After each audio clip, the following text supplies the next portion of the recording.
Benita was a young girl. She lived with her parents and siblings in a small village. Life was good. But one day, her mother fell ill. She died, leaving Benita and her siblings alone.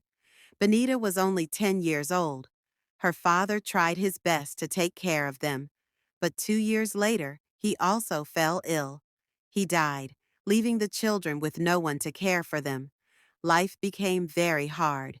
Food was scarce, and each day felt heavier than the last. Benita's eldest brother, Marvy, decided to take charge. "I'll take you to the city," he told Benita. "Life will be better there." Benita trusted him. She packed her few belongings and followed Marvy to the city. The city was big and noisy. There were many people and cars. Benita felt lost. Marvy took her to his small room. It was dusty and crowded. Benita didn't like it, but she had no choice. Marvy told Benita she had to work. "Life in the city is expensive," he said. "You can't just sit around." He found her a job as a housemaid for a wealthy woman named Madam Comfort. Madam Comfort was strict, but she paid Benita regularly. However, Marvy took Benita's salary. "You're too young to handle money," he said.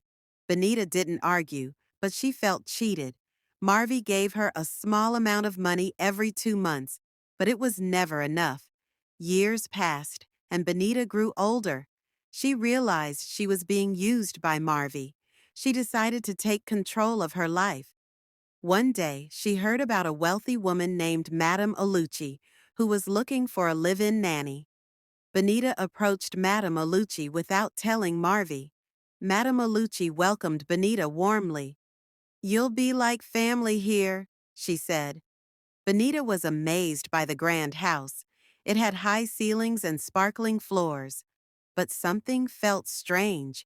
There were no children in sight. "Where are the kids?" Benita asked. Madame Alucci smiled. "They're on vacation. They'll be back soon." Weeks passed, but Benita never saw any children.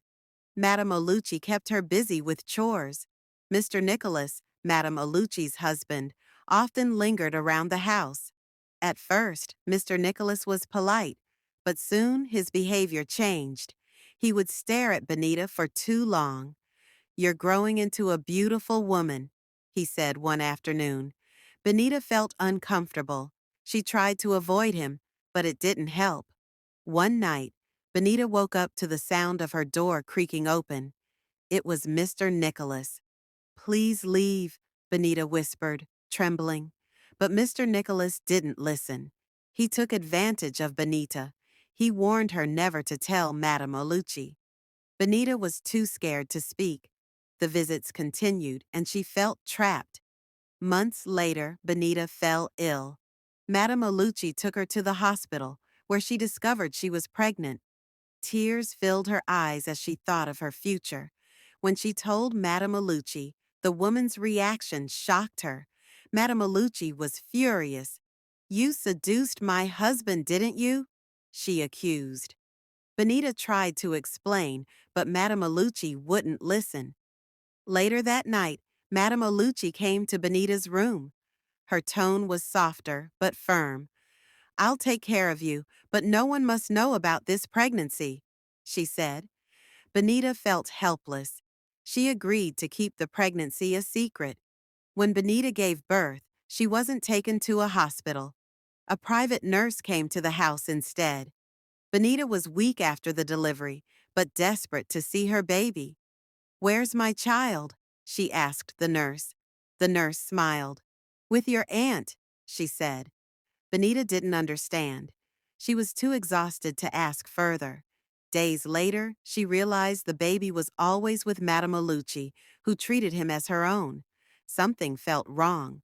Madame Alucci's own pregnancy, which she had mentioned months earlier, had mysteriously disappeared. Benita's heart pounded with suspicion. One day, while cleaning Madame Alucci's room, Benita found a hidden drawer. Inside were passports and visas for Madame Alucci, Mr. Nicholas, and her baby. Benita's eyes widened in shock.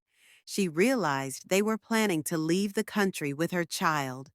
Benita's heart pounded with fear. She felt like she was in a nightmare. She didn't know what to do. She thought about running away, but where would she go? She had no money, no family, and no friends. As she sat in her room, thinking about her situation, she heard a knock on the door. It was Madame Olucci. "Benita, I need to talk to you," she said. Benita's heart sank. She didn't know what Madame Olucci wanted to talk to her about.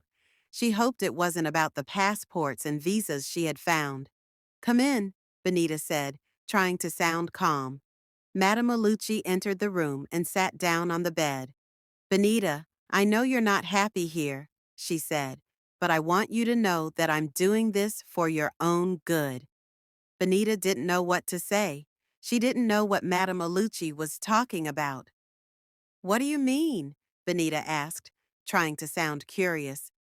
"I mean, I'm giving you a better life," Madame Olucci said. "You'll have food, shelter, and clothing. You'll be safe." Benita didn't feel safe. She felt trapped. She felt like she was a prisoner. "I don't want to be a prisoner," Benita said, trying to sound brave. Madame Olucci laughed. "You're not a prisoner, Benita," she said. "You're a member of this family." Benita didn't feel like a member of the family. She felt like a servant. "I want to leave," Benita said, trying to sound firm. Madame Olucci's expression changed. She looked angry. "You can't leave," she said. "You're not going anywhere." Benita felt a chill run down her spine. She knew she had to escape.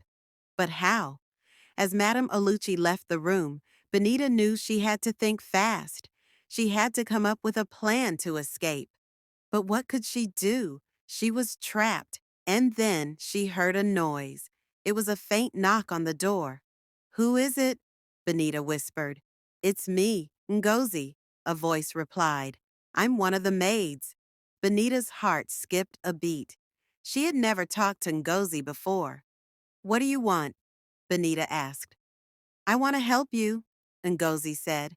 "I know what's going on. I know Madame Olucci's plan." Benita's eyes widened with surprise. "What plan?" Benita asked. But before Ngozi could answer, Benita heard footsteps outside the room. "It's Madame Olucci," Ngozi whispered. "I have to go." And with that, Ngozi disappeared. Benita was left alone, wondering what Ngozi had meant. What plan did Madame Olucci have? And how could Benita escape? The questions swirled in her mind as she waited for Madame Olucci to enter the room. But as she waited, she heard something else, a faint cry. It was the cry of a baby. Benita's heart skipped a beat. It was her baby, and then everything went black. To be continued.